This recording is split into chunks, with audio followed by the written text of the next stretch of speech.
اعوذ باللہ من الشیطان الرجیم بسم اللہ الرحمن الرحیم یا ایھا الناس اعبدوا ربکم الذی خلقکم والذین من قبلکم لعلکم تتقون۔ یا ایھا الناس، اے لوگو، اعبدوا ربکم الذی، عبادت کرو تم اپنے اس رب کی، الذی خلقکم، جس رب نے تم کو پیدا کیا، والذین من قبلکم، اور ان لوگوں کو پیدا کیا جو تم سے پہلے تھے، لعلکم تتقون، امید ہے کہ تم متقی بن جاؤ گے۔ یہاں اللہ تعالیٰ نے تمام انسانوں کو خطاب کیا ہے، یا ایھا الناس، اے لوگو، اے انسانوں۔ قرآن پاک کے مخاطب کوئی خاص گروہ، خاص نسل، خاص قوم نہیں، اور مخصوص علاقے، مخصوص زمانے کے لوگ نہیں ہیں، بلکہ سارے انسان قرآن پاک کے مخاطب ہیں۔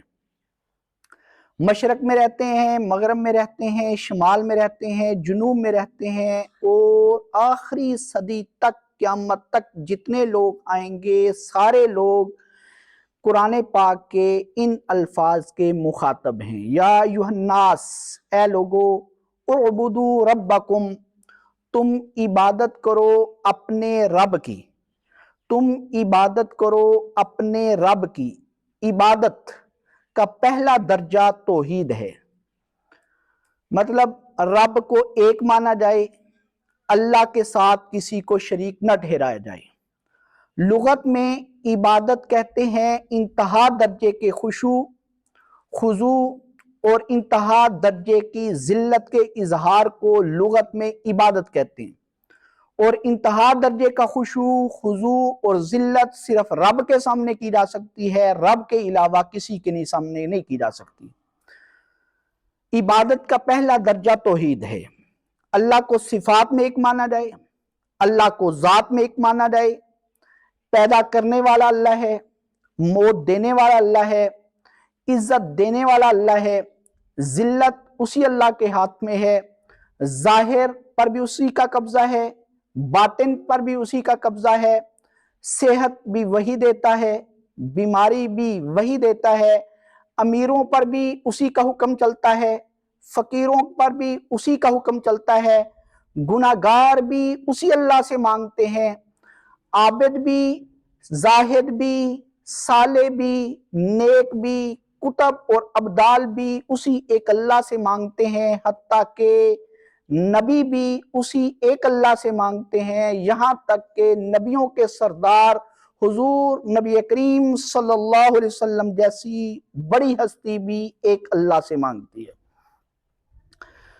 اے لوگو، عبادت کرو تم اپنے رب کی، الذی خلقکم، وہ رب جس نے تم کو پیدا کیا۔ یہاں تردید کر دی ان بزرگوں کی جن بزرگوں کے بارے میں لوگوں نے یہ عقیدہ رکھا ہوا ہے کہ یہ بزرگ پیدا کرتے ہیں، یہ بزرگ بچے دیتے ہیں، بزرگ بچیاں دیتے ہیں، یہ بت فلاں بت جو ہے یہ عبادت کے لائق ہے اور یہ بچے دیتا ہے، ان کی تردید کر دی۔ پھر فرمایا والذین من قبلکم، اور ان کو پیدا کیا جو تم سے پہلے تھے۔ اس کے دو مطلب ہیں۔ پہلا مطلب تو سیدھا سادہ ہے، ہم 15ویں صدی میں یہ قرآن پاک پڑھ رہے ہیں تو اس کا مطلب یہ ہے کہ 14ویں صدی اور آدم علیہ السلام تک جتنے لوگ پیدا ہوئے وہ اللہ نے پیدا کیے، اور آخر تک قیامت تک جو لوگ پڑھیں گے اس کا مطلب ہے پیچھے آدم علیہ السلام تک جتنے لوگ پیدا ہوئے تو اللہ نے پیدا کیے۔ دوسرا اس کا مطلب یہ ہے جو تورات میں لکھا ہے، تورات میں یہ لکھا ہے کہ اس زمین پر انسانوں سے پہلے کوئی اور مخلوق آباد تھی، تو پھر اس کا یہ مطلب ہو جائے گا عبادت کرو اپنے اس رب کی جس نے تم کو پیدا کیا اور اس مخلوق کو پیدا کیا جب تم زمین پر نہیں تھے، وہ مخلوق تھی، ان کو بھی اللہ نے پیدا کیا۔ تم عبادت کیوں کرو؟ لعلکم تتقون، امید ہے کہ تم متقی بن جاؤ گے۔ تقوی کے 3 درجے۔ تقوی کا پہلا درجہ یہ ہے کہ ایک رب پر ایمان لایا جائے، توحید پر ایمان لایا جائے، شرک سے بچا جائے۔ تقوی کا دوسرا درجہ یہ ہے گناہوں سے بچا جائے، اللہ کی نافرمانی سے بچا جائے۔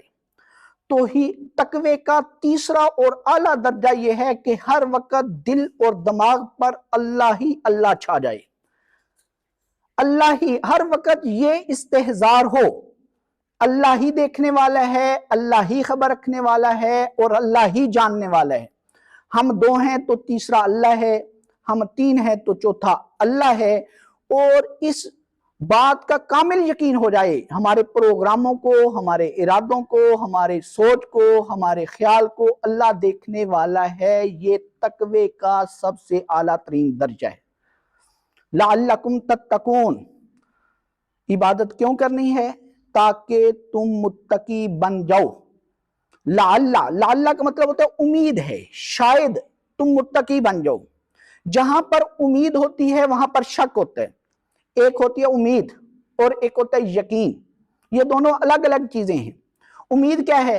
امید یہ ہے میں کہوں یہ چیز مجھے حاصل ہو جائے گی، مجھے امید ہے، تو حاصل بھی ہو سکتی ہے، اور اس بات کا بھی شک ہے یہ چیز حاصل نہ ہو۔ اللہ تعالیٰ فرما رہے ہیں کہ امید ہے کہ تم متقی بن جاؤ گے، حالانکہ اللہ کے ہاں کوئی چیز شک والی نہیں، کوئی کام شک والا نہیں، اللہ کے ہاں تو یقین ہی یقین ہوتا ہے۔ پھر اللہ نے کیوں فرمایا امید ہے؟ یہ انسانوں کے اعتبار سے فرمایا کہ امید ہے کہ تم متقی بن جاؤ گے، ورنہ اللہ کے ہاں تو یقین ہی یقین ہے، شک کی کوئی گنجائش ہی نہیں۔ لعلکم تتقون، تاکہ تم متقی بن جاؤ۔ الذی جعل لکم الارض، یہ الذی اسی رب کی صفت ہے، وہ رب الذی جعل لکم الارض فراشا، وہ رب جس نے بنایا تمہارے لیے زمین کو فرش۔ کہا جاتا ہے کہ زمین بیضوی شکل میں، انڈے کی شکل میں ہر وقت حرکت کر رہی ہے، سورج کے گرد گھوم رہی ہے۔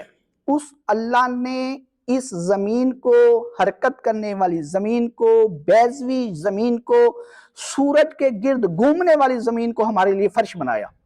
پھر یہ گیس میں کی شکل میں نہیں، پھر یہ مائع کی شکل میں نہیں کہ اس پر چلنا پھرنا، اٹھنا بیٹھنا، سونا، پلازے بنانا، مشینیں بنانا یہ مشکل ہو جائے، بلکہ اللہ تعالیٰ نے اسے زیادہ نہ نرم بنایا نہ زیادہ سخت بنایا، تاکہ اس پر زندگی گزارنا آسان ہو جائے۔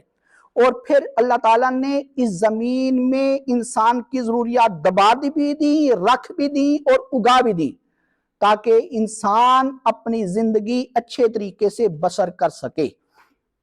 وَالسَّمَاءَ بِنَاءً، اور تمہارا رب وہ ہے جس نے آسمان کو تمہارے اوپر چھت بنایا، اور آسمان کو چھت بنایا عربی زبان میں ہر نیچے والی چیز کو ارض کہتے ہیں اور اوپر والی چیز کو سما کہتے ہیں۔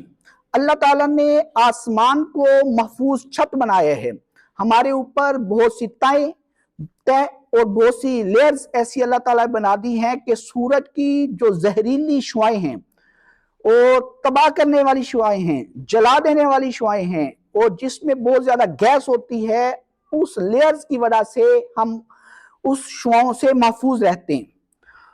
وَأَنزَلَ مِنَ السَّمَاءِ مَاءً، اور اللہ تعالیٰ نے آسمان سے پانی اتارا، اللہ تعالیٰ نے آسمان سے پانی اتارا۔ اصل میں سائنس کا جو دروازہ کھولا ہے تو قرآن پاک نے کھولا ہے، کیونکہ انسان ہر روب والی چیز اور ہر فائدہ دینے والی چیز کو خدا مانا کرتا تھا، ہوا کو خدا، پانی کو خدا، مٹی کو خدا، پتھر کو خدا، چاند کو خدا مانا، سورج کو خدا مانا۔ تو جب تک انسان ان سے ڈرتا تھا اور ان کو خدا مانا کرتا تھا، اس پر تحقیق نہیں ہوتی تھی، اور سائنس میں تو ہوا، پانی، مٹی، پتھر، سورج، چاند، ان پر تحقیق ہے، تو جس کو خدا مانا جاتا ہے اس پر تحقیق نہیں ہو سکتی۔ تو قرآن پاک جب نازل ہوا ہے تو ان چیزوں کا روب بھی ختم ہوا ہے اور ان چیزوں کو خدا ماننے کی نفی بھی ہوئی ہے، تو پھر ان پر ریسرچ شروع ہوئی ہے۔ وَأَنزَلَ مِنَ السَّمَاءِ مَاءً، اور رب تمہارا وہ ہے جس نے اتارا آسمان سے پانی۔ زمین سے پانی جو ہے اس کے بخارات بنتے ہیں، گرم ہوتا ہے پانی، بخارات بنتے ہیں، بخارات بن کر بادلوں میں جاتے ہیں، بادلوں میں وہ پانی ٹھنڈا ہوتا ہے، پھر قطروں کی شکل میں اللہ زمین پر لاتا ہے۔ فَأَخْرَجَ بِهِ مِنَ الثَّمَرَاتِ رِزْقًا لَكُمْ، پھر اللہ تعالیٰ اس پانی کے ذریعے پھل اگاتا ہے جو تمہارے لیے رزق ہوتا ہے، سبزیاں اگاتا ہے۔ اللہ تعالیٰ نے یہاں پر کئی چیزوں کی نفی کر دی، بعض لوگوں نے پیدا کرنے کی کہا کہ پیدا کرنے والا خدا الگ.